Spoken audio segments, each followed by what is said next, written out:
Welcome, Virgo, to your December Astrodice reading. Hope you friends are doing great out there. If you friends like this, please like and subscribe.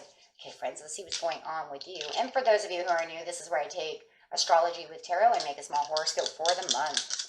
Okay, let's see what's going on with you, my beautiful Virgos. Okay, Virgo. We have Scorpion energy coming out into the 8th house with some Neptunian energy coming out. So what is it? It is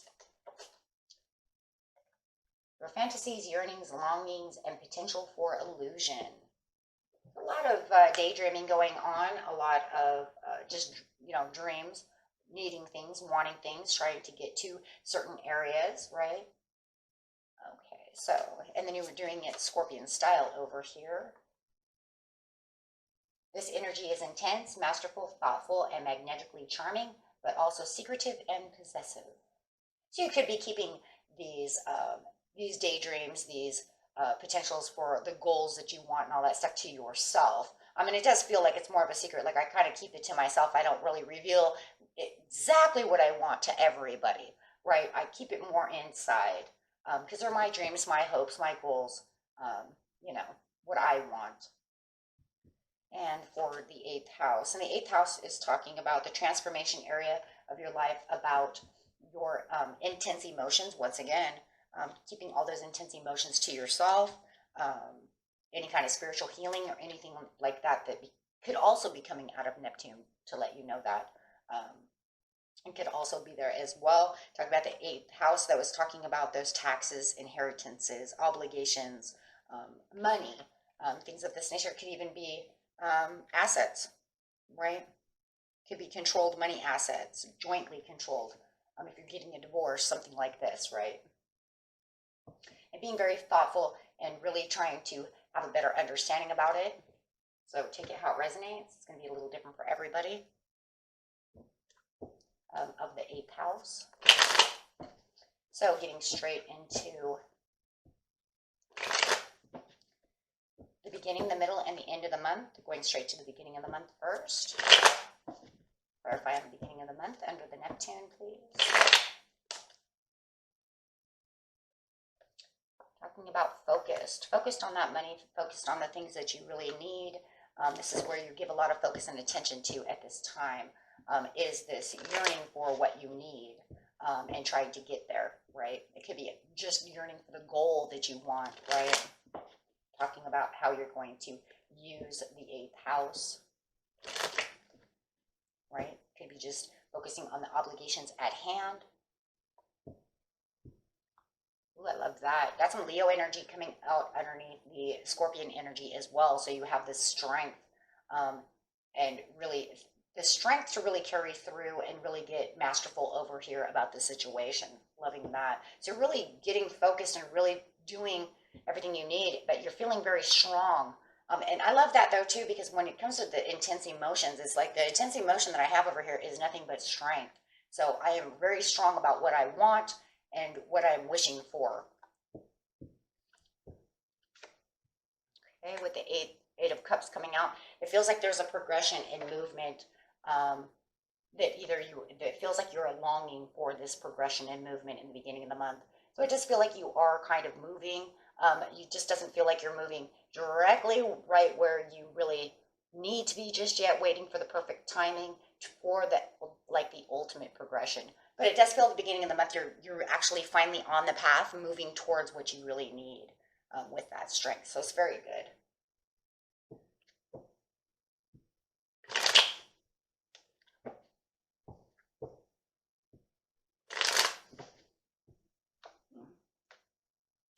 Page of Coins coming out. So with the Page of Coins coming out, this is talking about not allowing anyone else to help or support this idea for you. You can do this on your own. I don't need anyone else's opinions. I don't need anybody else's support. I can do this alone. Definitely don't want this Taurus, Capricorn, or this Virgo opinion or help at all, right? If you're dealing with another Virgo who might just be bringing in their opinions and trying to help out, because you're saying, no, I'm focused and I can support this on my own. So you do feel it when it comes to this matter of the 8th house, that it's something that you feel obligated to do on your own. Okay. And this other person does feel like they really want to come in and try to help, and you're saying no. And it could be too because you're the one that got me into this mess, so why do you want to help me? Because they're upside down, so they could be guilty of getting you into this mess to begin with. And then they want to come and try to help you out, and you're like, no, thank you. Okay. With the strength you have, yeah.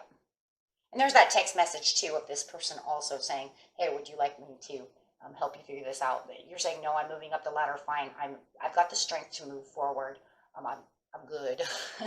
So you do feel like you're very good over here, and you have the generosity that you're giving to yourself, and there's a lot of saving and stuff going on as well when it comes to the 8th house, and it does feel like you have all your little, we'll say all your little eggs in their own basket over here, and this is really why you don't need anybody else's help at this time, because, you know, I've done what I need to do, so in the beginning of the month, you do feel like I just need to be generous to myself and take my own actions, and really work this out.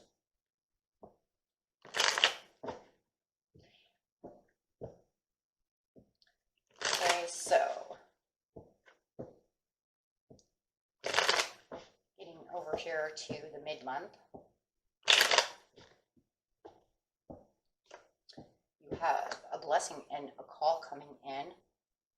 Wow, about the Neptune, about the longing and the dream.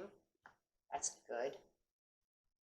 The 8 of Swords, but there's something that's going on that's going to get you kind of in your head. It's going to give you a little anxiety. So as you're getting this good message, you also have something over here that kind of puts you in your head. Let's see why. The Queen of Cups. You might feel like something went on around you in the mid-month that, about the shared resources, where it just feels like it was... and they're just not being faithful to the idea of what you're trying to do. You have a great call that's coming in about this situation. Yet it does feel like someone else is getting you in your head because I feel like they're just trying to either manipulate a situation, but that feels like they're being ungrateful to the situation of your 8th house. So it feels like as you're working so hard over here at the 8th house of your shared resources, your obligations, someone's kind of butting in or being ungrateful to the situation. Okay. It could even be an inheritance, because I keep hearing for some of you it is an inheritance, and maybe they feel like they need a piece of this inheritance, and you're saying it wasn't left to you. I don't know who that's for, but I really do feel that that they're really trying to want a piece of something that was never left to them. Yeah, where you felt like this was draining you, and it wasn't moving as fast as you wanted it to be, you now get the call that things are coming back into your favor, because it did feel in the mid-month, because you're moving in the right area, you know you're going in the right area, my friends, but then all of a sudden by the mid-month, there's something in between the beginning of the month and mid-month where it's like, I am tired. I am tired of dealing with this. So you finally get the call in that says it feels like it's all done. Okay. And you're saying, thank God, because I'm tired of dealing with this. I'm tired.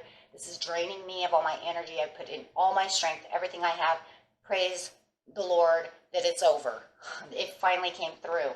But then you have this person over here. Yeah.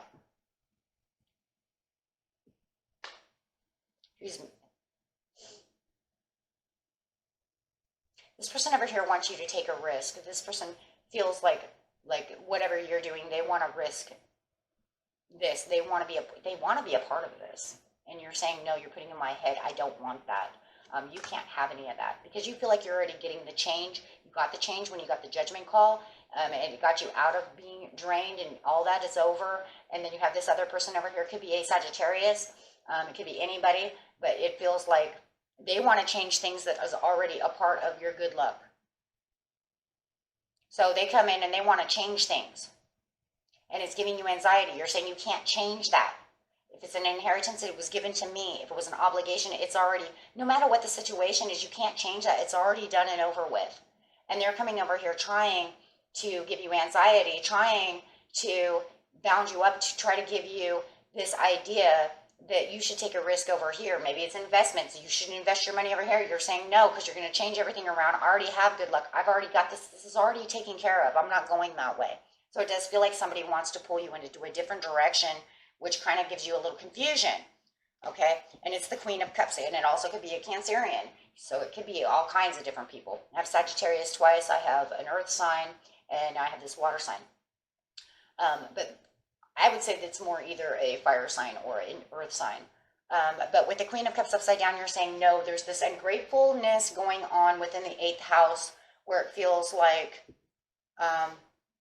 if they did get, let's say that they only got this much money from an inheritance. This is just an example. You can throw it away. But it's like they only got this much and you know you got this much. Maybe you got more than they did. But it feels like there's a very ungrateful feeling. Right? How come you got more than I did? I think we should invest together. That's a bad idea. And they want to change. So however it is, guys, they want to kind of change this situation. Right? And you're saying no. And this is because they're feeling sorry for themselves. Pity poor me. I didn't get a piece of this.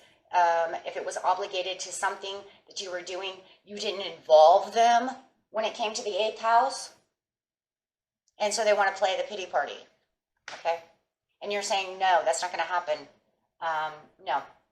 And they're trying to get creative on the ideas of how they want to change this around.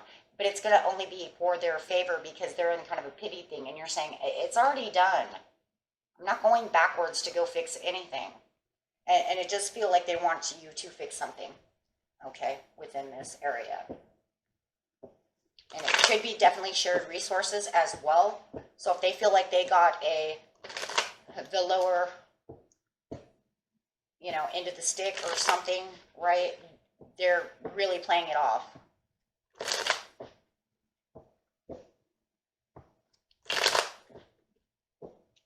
Okay, so going over here to the end of the month, we've got this Christmas area coming up. This is going to be anywhere between like the 24th through the 30th of the month.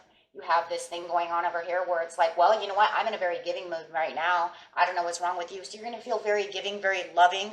It feels like you want to just be happy, right? So you're in this very happy, giving mode right now. 'Tis the season to be happy, and you're really feeling it. You're feeling like the Empress. You're feeling this prosperity. If you're a mom, you really want to give everything you can to your children and just have a very beautiful family. Get-togethers, things of this nature, but you're feeling very abundant, and the abundance feels like it's a lot of love. You got Venus over here, sitting with the Knight in Shining Armor of Cups over here, and so it does feel like you just want to be the Knight in Shining Armor for your children, for your happiness, for your family, and just feeling the abundance of love, happiness, and joy just really coming through you. Not even worried about what this person's doing anymore. You pretty much kick their ideas to the curb. You see what I'm saying? Because I'm not dealing with that. I said no, and it's over. Right? So now you're giving to where you need to go, and you're persistently just going through this for the rest of the end of the month. It's just this persistent, loving, giving happiness, and giving what you need to give, right? And it doesn't mean you're just giving money and gifts. It means you're giving your love, right? And your emotions, intense emotions. This is the time of intense emotions of love, right? And enjoying yourself. And it really is paying off over here. So the Knight of Cups, I'm just giving all my attention and love. I've got my dream came in over here of what I needed to do. Yep. And so now I'm moving. I don't feel stuck anymore because the drained feeling is all over. So now I actually feel live again. I feel like myself and I can move where I need to move. No time for meditation. Let's just go have some fun. I don't want to think about anything that has to do with work. I don't want to think about anything that has to do with investments or money or inheritances or anything that has to do with the 8th house. It's pretty much by the middle part of the month, you're like done with this part. The only part that you really want now is the intense emotions, right? I'm just enjoying myself with this beautiful butterfly over here. Absolutely. With the Empress over here coming out with the King of Coins, it's just saying, here I am. I'm feeling lovely. I'm feeling self-assured. I'm stable in my emotions. I know my value, and I want to give my value out to others so that they can feel valuable too. Really bringing on that Venetian energy, guys. I love that. And feeling like a beauty queen, a beauty king. Why? Because you're in your own energy, right, of earth. And that's a lot of earth, my friends. Yeah, it's a lot of Taurus. Some of you could be dealing with a Taurus. Maybe you have Taurus children. Maybe you have a Taurus love. Maybe your mom's a Taurus. However it is. Okay, but you're really feeling like you're in love with that area. And then you have the Page of Swords coming out. A lot of Virgos are married to Tauruses. So, and really enjoying yourself with your love. With the Page of Swords over here, look at that. Just really enjoying myself, learning a lot about what's going on, feeling like you are still learning, and persistently just communicating. And that's really what it is. Consistently communicating. So it feels like at the end of the month is just this communication with the family, doing the things that you're supposed to be doing, and just look at that, progressing on. And just really enjoying yourself. Well, I love that. And your emotions, look at that. Your emotions are totally stable. So your intense emotions, beautiful, right? So you don't have to feel like you did in the beginning of the month where you were obligated. Try to do this, try to do that, right? So it feels like very busy, very, very busy at the beginning of the month and in the mid-month. So by the end of the month, though, everything slows down and you're right where you feel comfortable. Okay? And that was it for you, my friends. Until next time, peace and love. Bye-bye.